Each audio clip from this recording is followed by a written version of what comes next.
3 साल हो गए हमारी शादी को और आज तक हम कहीं बाहर घूमने नहीं गए। ये तुम क्या सुबह सुबह शुरू हो गई? अभी 2 महीने पहले तो घूमने गए थे। हाँ, वो ऋषिकेश हरिद्वार ना। और जब भी मैं तुमसे कहीं घूमने के लिए कहती हूँ ऋषिकेश या हरिद्वार ले जाते हो, या फिर बहुत खुश हो गए तो वृंदावन मथुरा या फिर आगरा। क्यों, वो घूमना नहीं हुआ? घूमना है, लेकिन एक ही जगह पे कितनी बार घूमने जाएंगे यार। अब तो मुझे वहां के रास्ते तक याद हो गए, लोकल दुकानदार तक पहचानते हैं हमें। मुझे कहीं बाहर जाना है, foreign country. Foreign? Out of the country? यहाँ स्टेट से बाहर जाने के लिए भी 10 बार सोचना पड़ता है, और तुम्हें फॉरेन जाना है? मेरी सारी फ्रेंड अपने हस्बैंड के साथ फॉरेन ट्रिप पे जा चुकी हैं और एक मैं हूँ यहीं पड़ी हूँ। हाँ तो क्या करूँ? मेरे पास इतने पैसे नहीं है जो तुम्हारे इतने महंगे शौक पूरे करूँ। जब पैसे होंगे तब ये डिमांड करना मुझसे। वाइफ हूँ तुम्हारी, इतनी डिमांड तो मैं कर ही सकती हूँ ना। तुम मुझे बस साफ साफ बता दो कि तुम मुझे लेके जाओगे या नहीं। मुझे कुछ नहीं बताना, मैं ऑफिस के लिए लेट हो रहा हूँ। I am leaving, okay?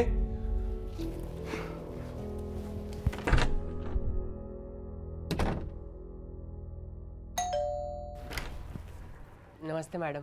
हाँ बोलो। वो आपके यहाँ रूपा काम करती है ना, मैं उसका पति हूँ। अच्छा अच्छा, अब वो फ़ोन भी नहीं उठा रही, आई भी नहीं, क्या हुआ? सब ठीक है ना? नहीं, उसकी ना थोड़ी ज़्यादा तबीयत ख़राब हो गई है, टाइफाइड बताया डॉक्टर ने। तो मैंने उसको बोला कि 2-3 दिन आराम कर ले, तेरे बदले मैं चला जाता हूँ काम करने। ठीक है, आ जाओ, अंदर आ जाओ।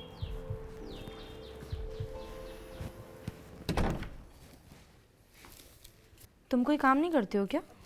जी करता हूँ मैडम। अच्छा, तो फिर यहाँ क्या कर रहे हो?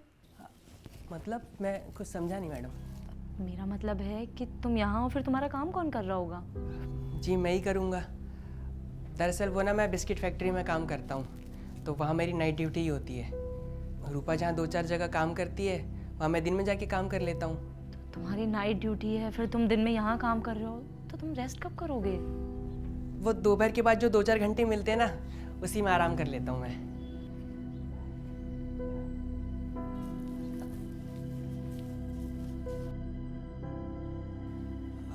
मैडम, हाँ ये ऋषिकेश है ना?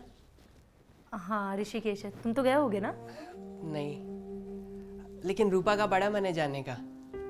हमने ना पैसे भी जोड़े थे, सोचा था कि ऋषिकेश, हरिद्वार, मनसा देवी सब जगह घूम के आएंगे और भगवान का आशीर्वाद भी ले लेंगे। लेकिन सारी बचत ना उसकी बीमारी में ही चली गई। अब जब वो ठीक होगी तो सोचेंगे। तो इसमें क्या सोचना, इतना महंगा थोड़ी ना है ऋषिकेश हरिद्वार घूमना। जिसके पास पैसा नहीं है ना, उसके लिए तो दूसरे शहर में जाना भी बहुत बड़ी बात है।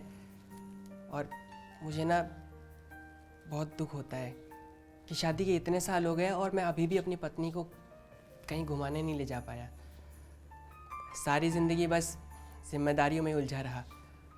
क्या करें मैडम, सब्र तो करना पड़ेगा ना। तुम्हारे सब्र से रूपा नाराज नहीं होती?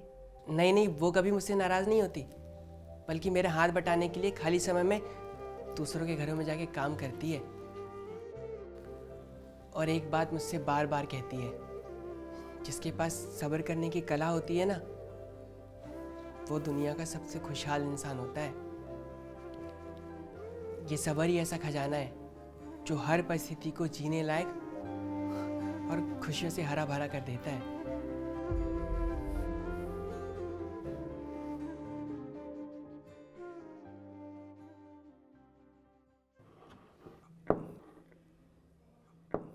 सुबह के लिए आई एम सो सॉरी, मैं कुछ ज़्यादा ही गुस्से में था।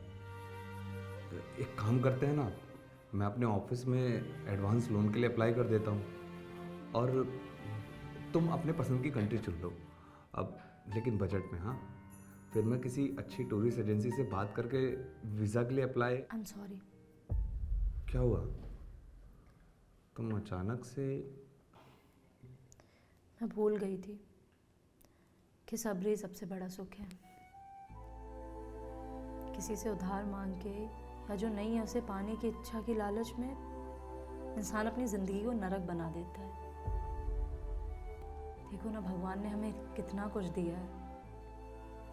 कई लोग तो ऐसे हैं जिनके पास कुछ भी नहीं होता।